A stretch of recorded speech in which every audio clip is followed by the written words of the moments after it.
Well, shalom, everyone, and welcome to our Shabbat night service. It is Shabbat, January 12th, 2024, and we are excited about all that Jehovah, our Elohim, is doing in the lives of his people. We are in lesson 14, titled Vaeda. I appeared, and we will see that in the first verse of this particular lesson, and then that understanding of I appeared will continue throughout the entire section titled Vayera, from Exodus 6, verse 2, all the way to Exodus 9, verse 35. So throughout the theme, you will hear it will be about Jehovah appearing. Not only is he going to appear to Moshe and Aharon, but also Pharaoh as well. And they are to translate that, and we'll see that before this lesson is over. The understanding of who Jehovah is will have transferred to Pharaoh himself. And so as we go through this lesson, we want to keep that in mind. But in the meantime, we're going to listen to this music while we wait for others to join. I hope by next Friday I can have, it's been such a transition. I hope that by next Friday I can have the communion elements so that we can participate in that important aspect of our Shabbat night service. And so let's listen to the music, get our hearts and mind ready to receive all that the Ruach HaKodesh will present to us on tonight. Let's listen.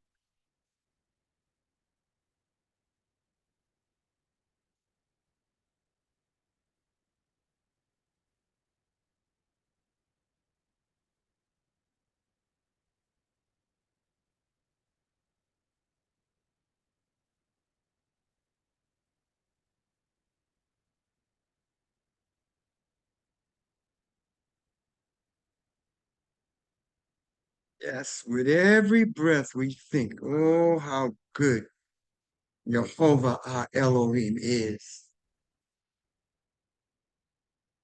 Out of all of creation, he chose us. The scriptures say, even before the foundation of this world, he chose us to be holy, separated from all other humans in his creation.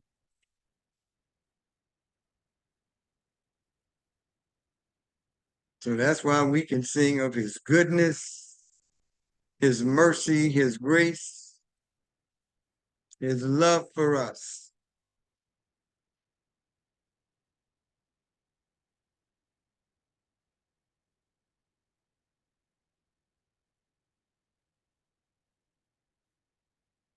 All right, I think she is finished. So we're going to finish as well. And we're going to get ready and pray and get into lesson 14 of 52 lessons. It's going to get us through the first 5 books of the Bible, titled the Torah, which basically means instructions. And so let us pray. Jehovah our Elohim, creator of all things, we thank you for this is the day that you have made. We thank you for sanctifying that just means setting apart your Sabbath. And the Sabbath was made for man, and you blessed it. And so we honor you as we come together and study your word. We thank you for the Ruach HaKodesh given by Yeshua HaMashiach, the Son. We thank you, Yeshua, for reconciling us back to the Father and then giving us instructions as to what we are to do in this earth realm. We bless you and praise you for all that you do. We welcome you, Ruach HaKodesh. Thank you for being our guide, our counselor, our strength, our comforter. Guide us into the truth of your word as we go line upon line, precept upon precept. In the name of Yeshua HaMashiach, we pray. Amen. All right. So with that, I don't know what's going on. This is crazy. All right. So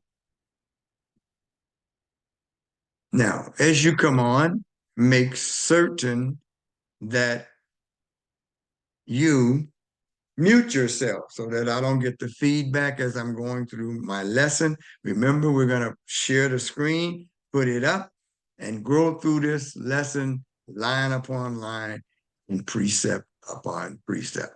So let's get into our shared screen.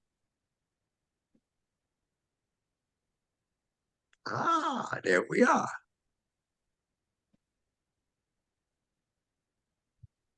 So I got to admit someone else to our lesson on tonight.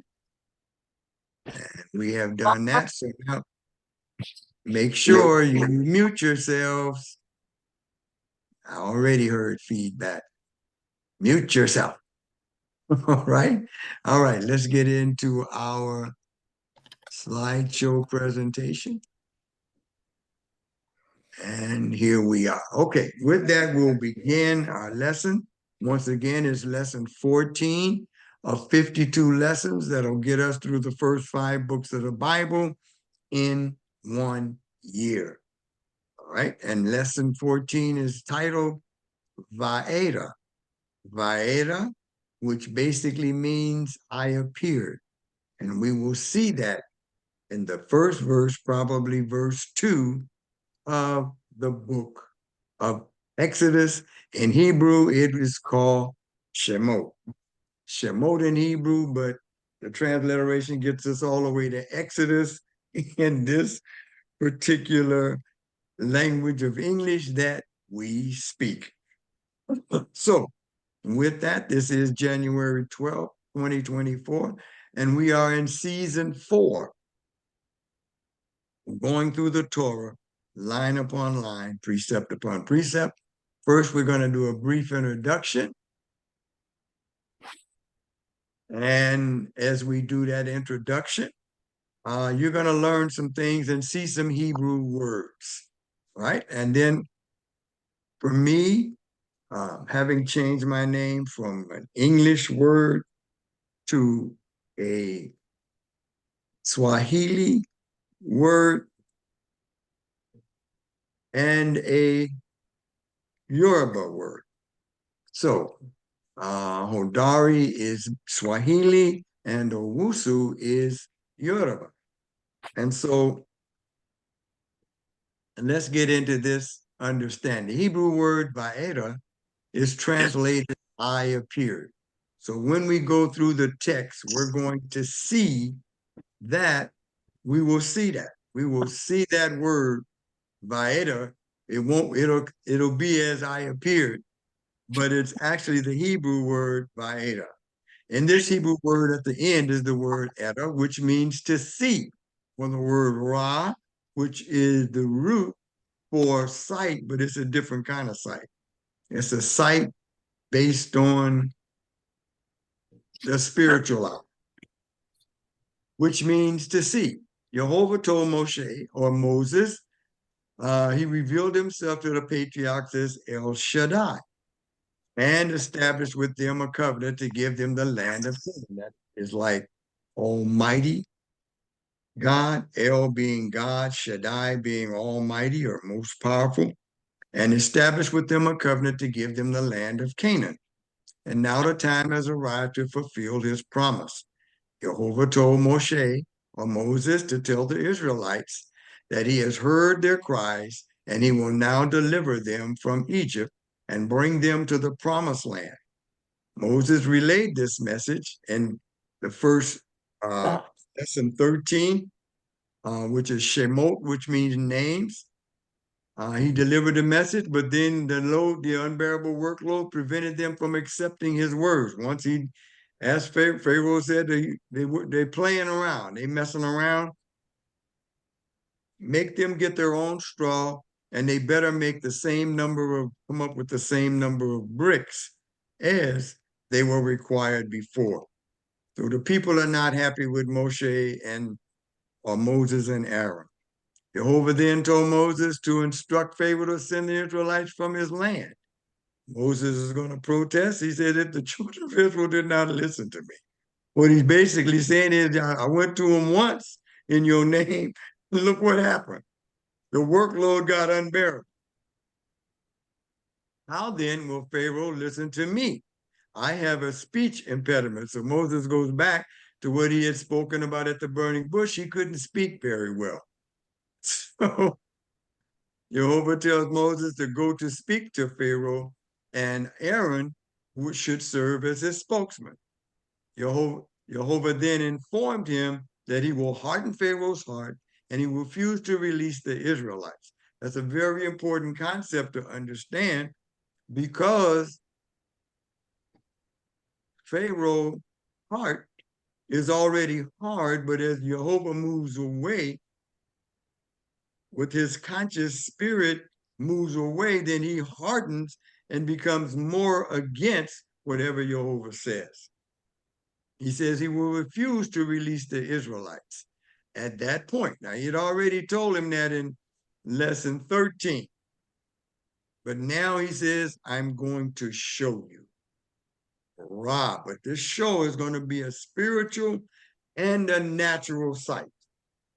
Right? Jehovah will multiply his wonders in Egypt until the Egyptians will recognize that Jehovah is the Elohim. So he's the only God. There were many different, what would be called little g or gods in Egypt at that time. However, Jehovah, the God of the children of Israel, is going to make his name known throughout the world, which is what happens with the scriptures. However, it was deleted. His name, just the letters were there, but the pronunciation and the vowels were not. They were taken out by the Jewish scribes at a particular time in history. And so it's just recently that a particular scribe, the Aleppo Codex, found places, which is the oldest translation of the Hebrew scriptures.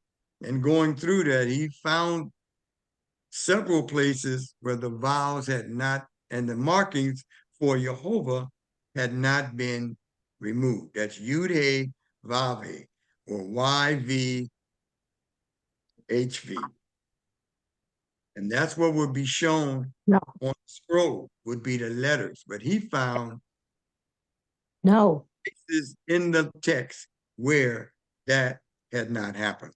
And so with that, he investigated, and where 2 or 3 things are attested to, then let it be established. And he's going around now teaching everyone that the correct word is Jehovah. All right, so with that, let's get into our lesson on tonight. And remember, you are going to see Hebrew words in my study because it helps me in understanding and reverencing the names, the importance of names, and concepts. Elohim, which is in Genesis 1, where it says, in the beginning, Elohim. So that can also be considered a plural form of the word that was translated God. Elohim spoke to Moshe. Moshe is the name which was transliterated to Moses in English. He said to him, I am Jehovah. So he's already spoken to him back in chapter 3 of the book of Exodus and told him that this is, in fact, that Iryeh. Iryeh is basically his conceptual. In other words, it's a title. I will be what I will be. I can be the past, but I am encased in the past, the present, and the future. Then he says, but my name for you,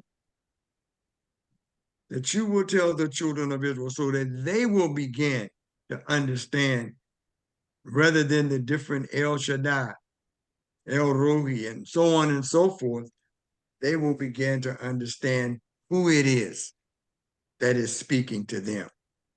He says, I am Jehovah. I appeared. There's that word Vaeda. So in Hebrew, we would see Vaeda to Abraham, Yehak, and Yaakov as El Shaddai, or God Almighty. Although I did not make myself known to them by my name, which would be YHVH, pronounced Yud He Vav He, which with the vowels and markings is Jehovah. Also with them I established my covenant to give them the land of Canaan, the land where they wandered about and lived as foreigners. Yeah. Moreover, I have heard the groaning of the people of Israel, whom the Egyptians are keeping in slavery, and I have remembered my covenant. Everyone mute yourself, please. I'm hearing feedback. Somebody, I'm hearing what's going on around you. So put yours on mute. Now, we highlighted verse 5 because when he says, I have heard, it means the time is here. I'm going to do it. But I'm reminding you that I said I would do it. Now the time has come where I'm going to do it. Therefore, verse 6, say to the people of Israel, I am Jehovah. He keeps telling Moshe that because he wants the people to understand who have requested a name rather than El Shaddai, a title, have requested some name, but now he's given them a name that they could use. He says, I am Jehovah. Then he gives basically what is called the 7 I wills. That's why it is in red. He says, because I will free you from the forced labor of the Egyptians. It should be, I will rescue you from their oppression. I will redeem you with an outstretched arm and with great judgments. And I will take you as my people, and I will be your Elohim. Then you will know that I am Jehovah, your Elohim. So the children of Israel are going to learn something that they have missed. Now they have a name to associate with these 7 I wills. And at the Pesach, or the Passover celebration, 4 of these I wills are read to the people, and a cup of wine is drank after each one of the I wills. And so it's important that, once again, we realize what is going on here. And so in English, you'll just see that the Lord said, the Lord. Well, see, that's not still a title. But what is actually being written in the scriptures is the Yud He Vav He, which is Jehovah when you have the vowels and the markings. In the Hebrew language, you will see basically the root of a word in many cases, the consonants, no vowels. Then the vowels are added for pronunciation's sake and for better understanding of what that word is. And so in English, we keep seeing the Lord instead of Yuhevave. We see the Lord in all caps, but what should be there is Jehovah. He goes on. I will bring you into the land which I swore to give to Abraham, Isaac, and Jacob. Then the last I will is, I will give it to you as your inheritance. So now it's always taught and understood as we go through the scriptures that as far as the land is concerned, it was what? An inheritance of the people. But the people themselves are the inheritance of Jehovah. We go on. He says, I am Jehovah. Once again, putting in their minds this name. So when they call out, they can call out that name. Moshe said this to the people of Israel, but they wouldn't listen to him because they were so discouraged and their slavery was so cruel. So remember, he had gone to Pharaoh once, and Pharaoh said, get out of here. I don't know no Jehovah. I don't have to answer to no Jehovah. Whoever this God is, he can't be that powerful because the people that represent him are slaves of us. We can do what we want with him, so he can't be that powerful. So get out of my sight. Now, as a matter of fact, make the work more hard. And that's what happens a lot of times. As even believers in Yeshua as Messiah, we as believers sometimes will make a pronouncement. It's like my daughters and son's church that they attend are going on a fast. Well, right away when they go, the church goes on a fast, then there's going to be an attack from the enemy. So quite naturally, it'd be the concept the enemy is trying to pervade is it's not going to do any good. But if you are obedient to what that house has instructed you to do, and it's in line with the word, then there's blessings that will come from that. And I understand from their prayer night last night, they had a great blessing. Jehovah said to Moshe, verse 10, go in and tell Pharaoh, king of Egypt, to let the people of Israel leave his land. Moshe said to Jehovah, look, the people of Israel haven't listened to me. So how will Pharaoh listen to me, poor speaker that I am? Moses, like the last time I went, this didn't go good. We go on to verse 13. But Jehovah spoke to Moshe and Aharon, these are their Hebrew names, and gave them orders. So in other words, he's commanding them. Now, this is what you want to be in my service, then do this, concerning both the people of Israel and Pharaoh, king of Egypt, to bring the people of Israel out of the land of Egypt. Verse 14, these are the heads of the families, heads of their families, the sons of Reuben. Now, all of them are dead. All of the brothers of Joseph that went into Egypt are dead. Joseph is dead, been dead for a while, but the descendants will play a role. And as you go and you keep maintaining an organized study, you'll see the names coming up. And when you see that name coming up, you know that it's referring to the descendants of that particular son of Yaakov or Jacob. The firstborn of Israel were Hanok, Palu, Hezron, and Carmi. These are the families of Reuben or Reuben. Next, the sons of Shimon or Simeon were Yamuel, Yamin, Ohad, Yakin, Zohar, and Shaul, the son of a Canaanite woman. These were the families of Shimon or Simeon. These are the names of the sons of Levi. And Levi in English, but it's Levi with their descendants. Gershon, remember that name. Kahat, remember that name. Merari, remember that name. Levi lived to be 137 years old. Once again, that was a brother of Joseph. These are some of his descendants and their sons.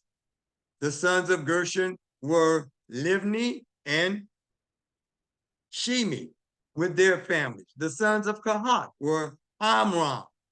That's important, and we'll get into that in just a second. Yitzhar, Hebron, and Uziel. All of these are descendants derived from Levi, for whom the Levites will be, the family of the Levites will have descended. We go on. Tahat lived to be 133 years old. The sons of Merari were Mahili and Mushi. These were the families of Levi with their descendants. Once again, verse 20, we get into the importance of Amram. Amram is what? A Levite, a son of, or a descendant of Levi. All right. So now Amram married Jochebed, his father's sister, and she bore him Aharon and Moshe. So Aaron and Moses were brothers. This lets us know who was their father and who was their mother. Amram lived to be 137 years old. The sons of Itzhar were Korach. Remember that name. Korach was a Levite and going to have a deep spat with Moses. He's a cousin. Nepheg and Zikri. The sons of Uziel were Mishael, Eltazban, and Sitri.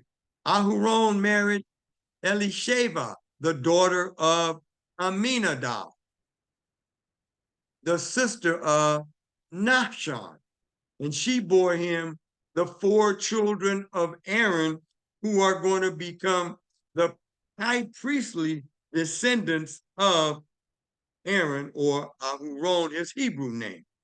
Nadab, Abihu, Eleazar, and Itamar. The sons of Korah were Asir, Elkanah, and Abiasaph. These were the Korhi families.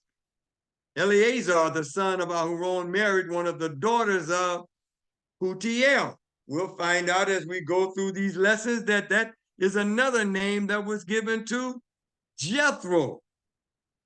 So Eleazar, a son of Aharon, married one of the daughters of Jethro, and Moses also married one of the daughters. That's where Zipporah came from. She was a daughter of Jethro, and she bore him Pinhas. Well, it's, in English, it's pronounced Pinchas, but in Hebrew, it's Pinhas. These were the heads of the families of Levi, family by family. So this interruption in the story becomes important because as we're going through this lesson through the book of Exodus, we're going to see these names come up again. But most of the time, we would not connect Putiel with Jethro and understand that Moses and Eleazar both married daughters of Jethro. We go on. These are Aharon and Moshe. Now we get ready to get back into the story, whom Jehovah said, bring the people of Israel out of the land of Egypt, division by division. So once again, it's explaining to us how they're going to come out. Jehovah's already said they're coming out. But when they come out, you bring them out by what? Division or clan by clan. They don't just rush out in a mass. No, they're coming out in order. And you'll do it based on the sons of Jacob. And who told Pharaoh, king of Egypt, to let the people of Israel leave Egypt. These are the same Moshe and Aharon. Verse 28, on the day when Jehovah spoke to Moshe in the land of Egypt, he said, I am Jehovah. Continually preaching that to Moshe as well as us. As we're going through this, it's important to understand not just that we're using God or the Lord, but we're using a name, because that would be Yud-Heh-Vav-Heh in a Hebrew scroll. But he's saying the name that was discovered in going through the scrolls, which is Jehovah. Tell Pharaoh, king of Egypt, everything I say to you. So that's being repeated one more time so that they will understand, because remember, these scrolls were memorized. Moshe answered Jehovah, look, I'm such a poor speaker that Pharaoh won't listen to me. But chapter 7, verse 1, Jehovah said to Moshe, I have put you in the place of God to Pharaoh. In other words, Pharaoh thinks of himself as a God. So I am making you a God to him, because through you I'm going to work, just like through the God of Pharaoh. Pharaoh thinks he's working. He says, and Aharon, your brother, will be your prophet. So he's going to speak these words that I'm telling you to speak to Pharaoh. That's prophetic. Even as we're going through, that's prophetic. You ought to say everything I order you, and Aharon, your brother, is to speak to Pharaoh and tell him to let the people of Israel leave his land. But I will make him hard-hearted. That's a hard concept for us to understand. Even though I will increase my signs and wonders in the land of Egypt, Pharaoh will not listen to you. Then I will lay my hand on Egypt and bring my army. So now he's calling the children of Israel an army who think of themselves as slaves. My people, the sons of Israel, out of the land of Egypt with great acts of judgment. We look at this and we try to figure out, how in the world could Pharaoh allow all of these 10 plagues to happen in his land and never acquiesce? But you remember what Yeshua continually told the religious leaders and the people at his time? The things that I do, the signs that I do, only the Father could give me the power to do these miracles. Making the blind see, the lame walk. So, since you see that, why won't you listen and trust me? And their answer was, your father is the devil. We ain't paying no attention to you. So that's, we can see that their hearts were hardened. We go on. Moshe was 80 years old and Aharon 83 when they spoke to Pharaoh. So Moshe had been in exile away from the land of Egypt for 40 years. We go on. Jehovah said to Moshe and Aharon, when Pharaoh says to you, perform a miracle, tell Aharon to take his staff and throw it down in front of Pharaoh so that it can become a snake. Moshe and Aharon went into Pharaoh and did this as Jehovah had ordered. Aharon threw down his staff in front of Pharaoh and his servants, and it turned into a snake. But Pharaoh in turn called for the sages and sorcerers, and they too, the magicians of Egypt, did the same thing, making use of their secret art. So in other words, they had learned some kind of trickery to do this through a snake. And this is where they claim their power. All right? So he goes on. Each one threw his staff down, and they turned into a snake. But Aharon's staff swallowed up theirs.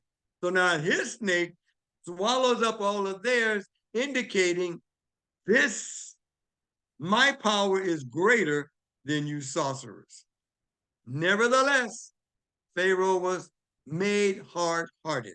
In other words, he didn't want him to go anyway, and all Jehovah's doing is allowing him to exercise his power to keep them from going. But he's going to teach both Pharaoh and the people of Egypt, as well as the children of Israel, a lesson of what? And he didn't listen to them as Jehovah had said would happen. Jehovah said to Moshe, verse 14, Pharaoh is stubborn. He refuses to let the people go. Go to Pharaoh in the morning when he goes out to the water. Now, this ain't the next day. This is going to be some time. In some cases, they said it could be 2 a month, 1 a month, not certain. But in one instance, it said in 7 days he went back. We're going to get to that. All right? Go to Pharaoh in the morning when he goes out to the water. Stand on the riverbank to confront him. Take in your hand the staff, which was turned into a snake, and say to him, Jehovah, once again, pronounce that name, speak my name to him. The Elohim of the Hebrews sent me to you to say, let my people go, so that they can worship me in the desert. But until now, you haven't listened. So Jehovah says, this will let you know that I am Jehovah. So now he's saying that this God, with the name of Jehovah, says, let him go. So he keep pronouncing this name to Pharaoh as well, because Pharaoh said, I ain't got to pay no attention to that name. I don't know. I ain't never heard that name. My magicians and sorcerers never heard that name. We don't know anything about that God. He said, this will let you know that I am Jehovah. I will take the staff in my hand and strike the water in the river, and it will be turned into blood. Verse 18, the fish in the river will die. The river will stink, and the Egyptians won't want to drink water from the river. Remember what Pharaoh had told the midwife to do. Kill the male babies and by throwing them into the river. So the blood of babies had been spilled in the Nile River. Jehovah said to Moshe, say to Aaron, take your staff, reach out your hand over the waters of Egypt, over their rivers, canals, ponds, and all their reservoirs, so that they can turn into blood. There will be blood throughout the whole land of Egypt, even in the wooden buckets and stone jars.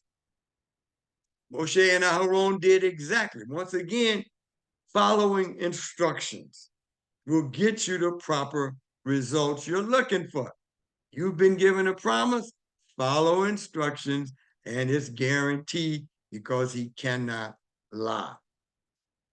He raised the staff, and in the sight of Pharaoh and his servants, struck the water in the river, and all the water in the river was turned into blood. The fish in the river died, and the river stank so badly that the Egyptians couldn't drink its water. There was blood throughout all the land of Egypt. Remember, he had told them, throughout all the land of Egypt, wherever you see a male Hebrew baby, whenever they're born, throw it in the river. But the magicians of Egypt did the same with their secret arts, so that Pharaoh was made hard-hearted and didn't listen to them, as Jehovah had said would happen. Pharaoh just turned and went back to his palace without taking any of this to heart. So Jehovah had allowed them through trickery to, in fact, do the very same things that he was doing. However, it's going to get better. Pharaoh just turned and went back. All the Egyptians dug around the river for water to drink. So Jehovah was not trying to destroy the people, but to announce to them who he was. They couldn't drink the water, so they began to dig wells, searching for water to drink. 7 days after Jehovah had struck the river, Jehovah said to Moshe, now we know that this next situation is going to happen 7 days after this. Go into Pharaoh and say to him, here is what Jehovah says. Let my people go so that they can worship me. If you refuse to let them go, I will strike your territory with frogs. The river will swarm with frogs. They will go up into your palace and go into your bedroom, unto your bed. They will enter the houses of your servants and your people and go into your ovens and kneading bowls. Now, these ovens are just big places where they laid brick around so that they could do baking. Even in those ovens, there are going to be frogs jumping in there. The frogs will climb all over you, your people, and your servants. So now he's speaking to Pharaoh. I'm going to bring frogs on you. Let's see what's happened. Chapter 8, Jehovah said to Moshe, say to Aaron, reach out your hand with your staff over the rivers, canals, and ponds, and cause frogs to come up unto the land of Egypt. Aaron put out his hand over the waters of Egypt, and the frogs came up and covered the land of Egypt.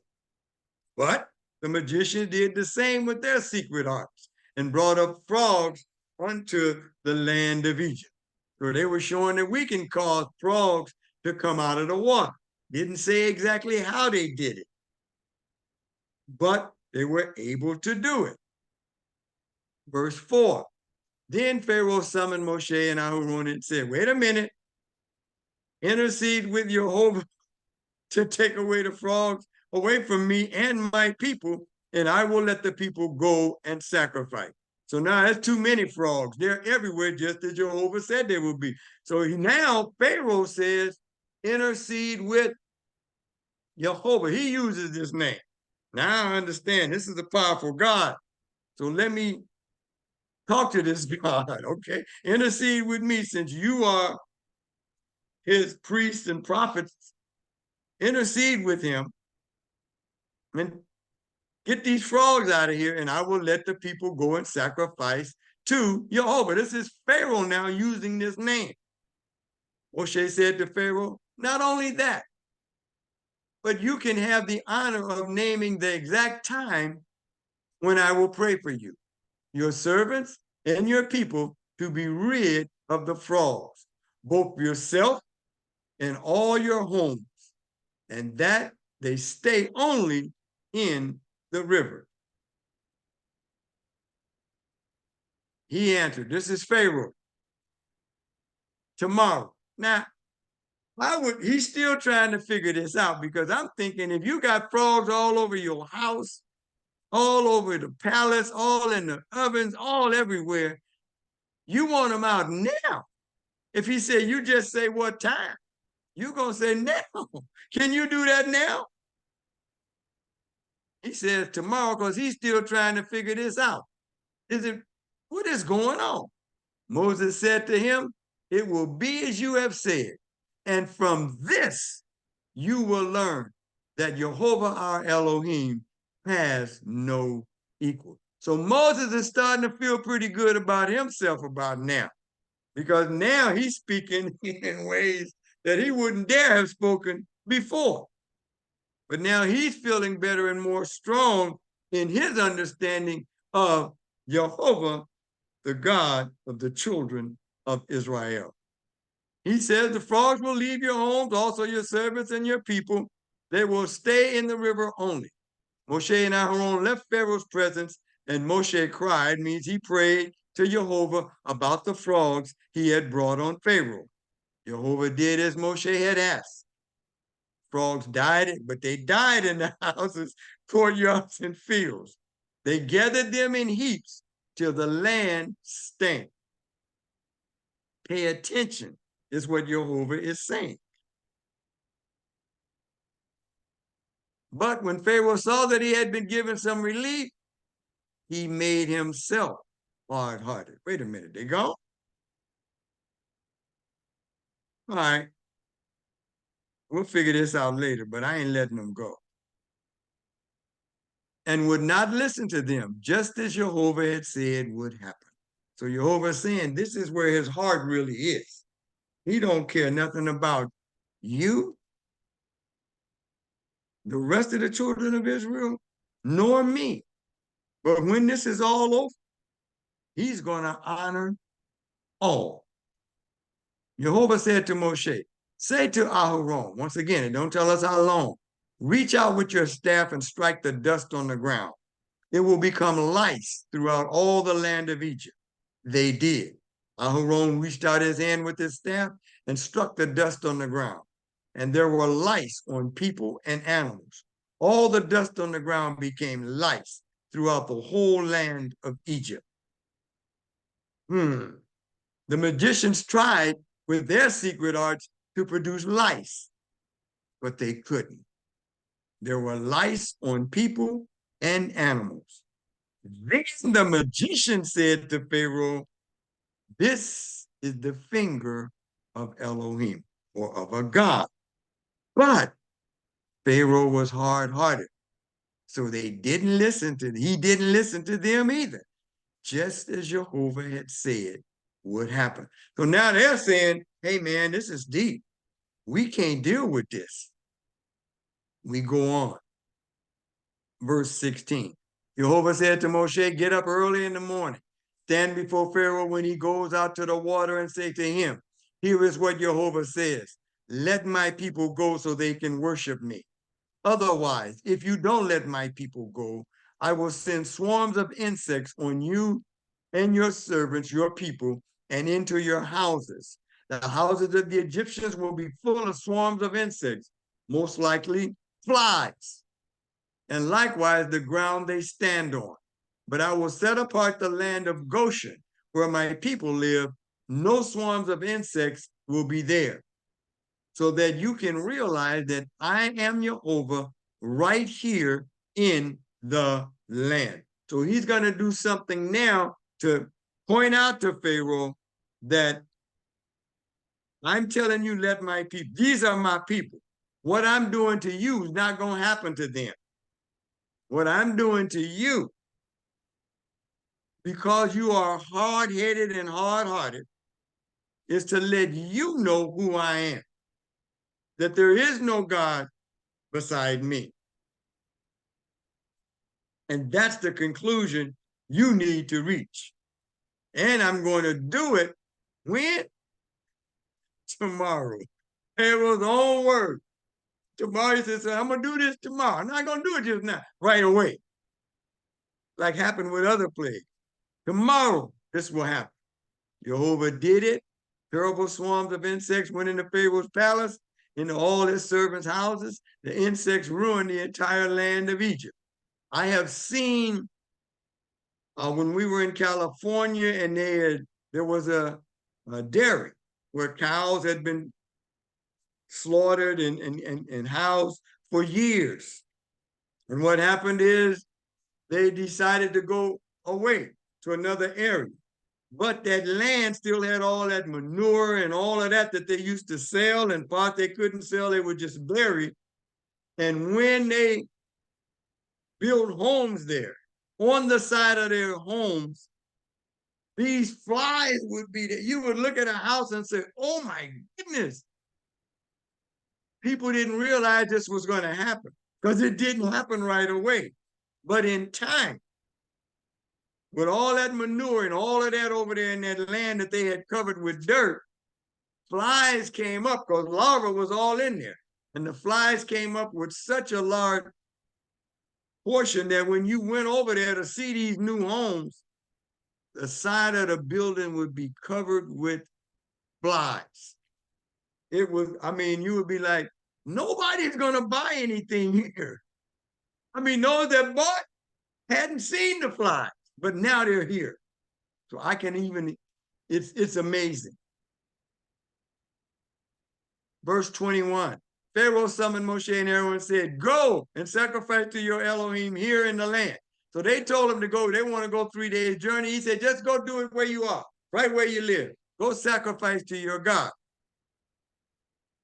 But Moshe replied, it would be inappropriate for us to do that, because the animal we sacrifice to Jehovah our Elohim is an abomination to the Egyptians.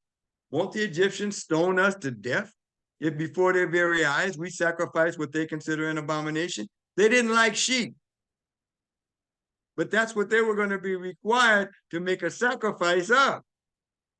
So Moshe said, no, we got to go away. No, we will go 3 days journey into the desert like Jehovah told us to do, and sacrifice to our Elohim, as he has ordered us to do. Pharaoh said, I will let you go so that you can sacrifice to Jehovah your Elohim in the desert. Only you are not to go very far away. So he's still playing because they said 3 days journey. He says you are not to go very far. Okay, you ain't going to do it in your own land, but don't go far. He's still trying to control it. Intercede on my behalf. And Moshe said, all right, I am going away from you, and I will intercede with Jehovah so that tomorrow, once again, not right now, you're going to have 24 hours to think about this. The swarms of insects will leave Pharaoh, his servants, and his people. Just make sure that Pharaoh stops playing games with the people by preventing them from going and sacrificing to Jehovah. Moses said, we're going to get rid of the flies because maybe you're serious now. But stop playing games. Stop coming up with, okay, but don't go far. Or we're going to go wherever Jehovah has told us to go. That's where we're going, which is really going to be to leave this land altogether. Verse 26, Moshe left Pharaoh and interceded with Jehovah, and Jehovah did what Moshe had asked. He removed the swarms of insects from Pharaoh, his servants, and his people. Not one remained. But this time, too, Pharaoh made himself stubborn and didn't let the people go. Chapter 9, as we get ready to conclude our lesson for today. Then Jehovah said to Moshe, go to Pharaoh and tell him, here is what Jehovah, the Elohim of the Hebrews, say. Keep saying that name. Let my people go so that they can worship me. If you refuse to let them go and persist in holding on to them, the hand of Jehovah is on your livestock in the field, on the horses, donkeys, camels, cattle, and flocks, and will make them suffer a devastating illness. Once again, he's not going to kill all of the animals, but enough so that they'll understand who's in control of even the lives of the livestock. But Jehovah will distinguish between the Egypt's and Israel's livestock. Nothing belonging to the people of Israel will die. Jehovah determined the exact time by saying, tomorrow, Jehovah will do this in the land. The following day, Jehovah did it. All the livestock of Egypt died. When they say all, it's a large number, not a conclusive for the animal. But not one of the animals belonging to the people of Israel died. Pharaoh investigated, check out, see if this is true, and found that not even one of the animals of the people of Israel had died. Nevertheless, Pharaoh's heart remained stubborn, and he didn't let the people go. Jehovah said to Aaron and Moshe and Aaron, take handfuls of ashes from the kiln, that's like an oven, and let Moshe throw them in the air before Pharaoh's eyes. They will turn into fine dust over all the land of Egypt and become infected sores on men, animals throughout Egypt. Verse 10. So they took ashes from a kiln or an oven, stood in front of Pharaoh, and threw them in the air, and they became infected sores on men and animals. The magicians couldn't even stand in Moshe's presence because they got because of the sores, which were on them as well as on the other Egyptians. But Jehovah made Pharaoh hard-hearted so that he didn't listen to them, just as Jehovah had said to Moshe. Jehovah said to Moshe, get up early in the morning. So this is after another period. Let them heal up. Let them heal up. Now go back to him again. Stand before Pharaoh and say to him, here is what Jehovah says. Let my people go so that they can worship me. For this time, I will inflict my plagues on you, Pharaoh, yourself, and on your officials and your people. So now all of these officials and leaders over the people are going to do what?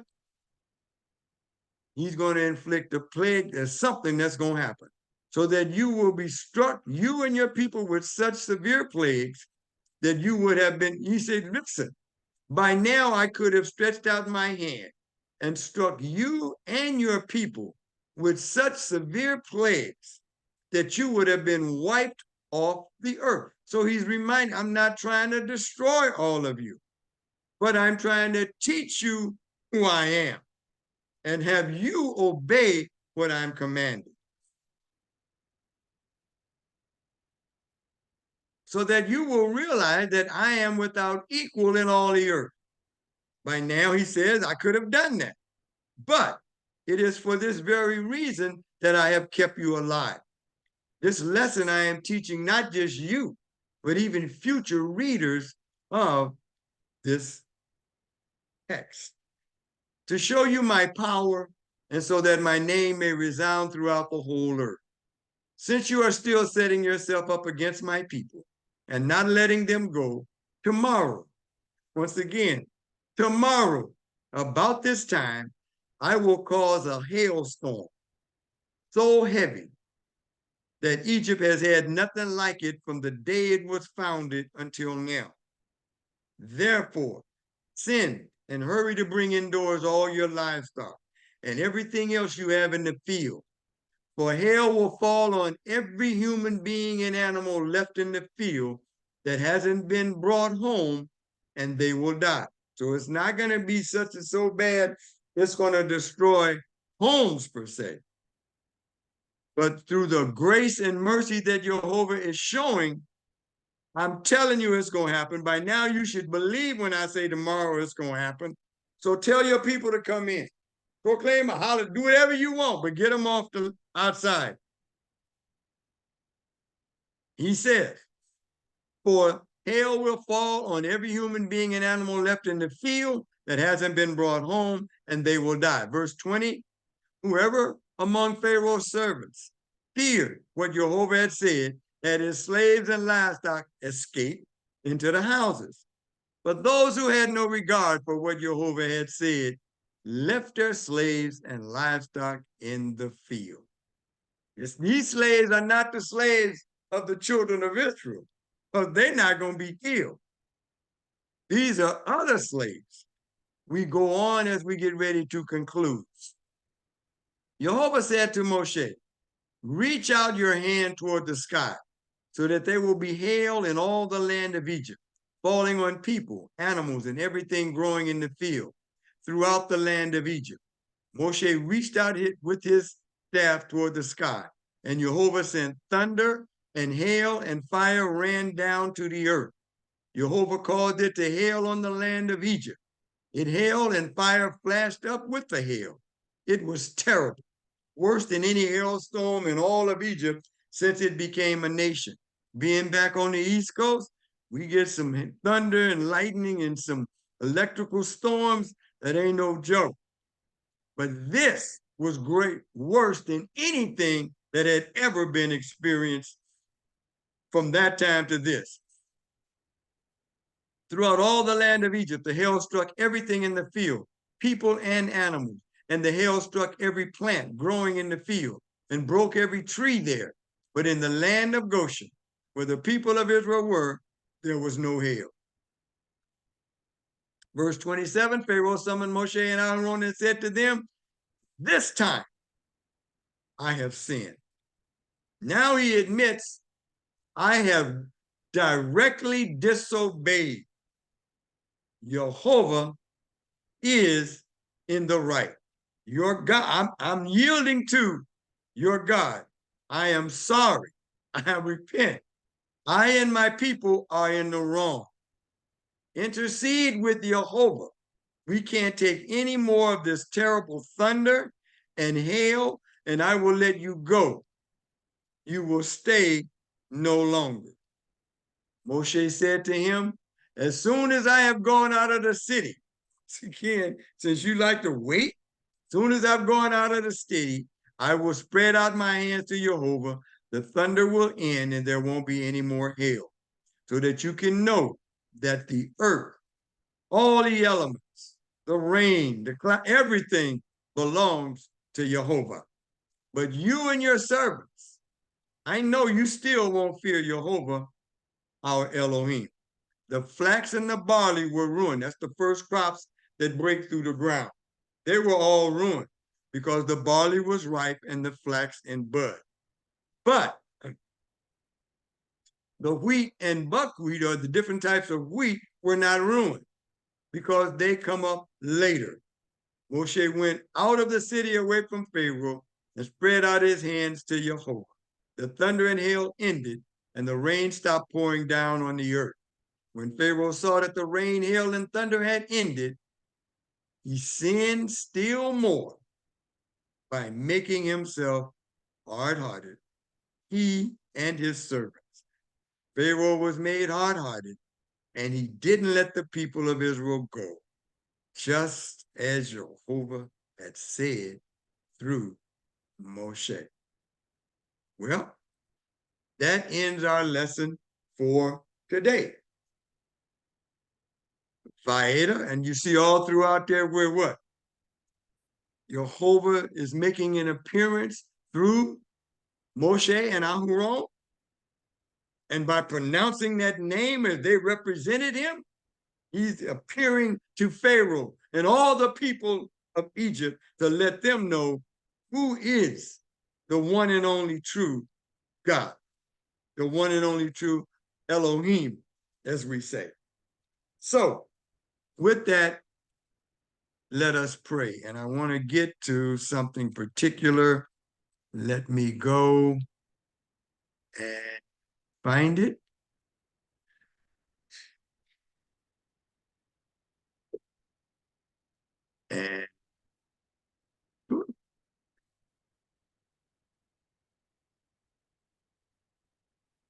Now you're going to do that to me? Okay, I ain't going to be able to do it. All right, we'll do it this way. Let's go back to, and we're going to get out of that, stop share screen, and there we are. We're going to pray and dismiss from our class on today. And there is a particular prayer I always want to do, and I keep forgetting to do it, but I just been reminded to make sure by the Holy Spirit that I do this. And so let me, it's very short, but it's something I have such a hard time remembering. Da da da da da da da da. It's a very short, but it's called the priestly blessing. It's from Numbers chapter 6, verses 24 and 25 and 26. May Jehovah bless you and keep you.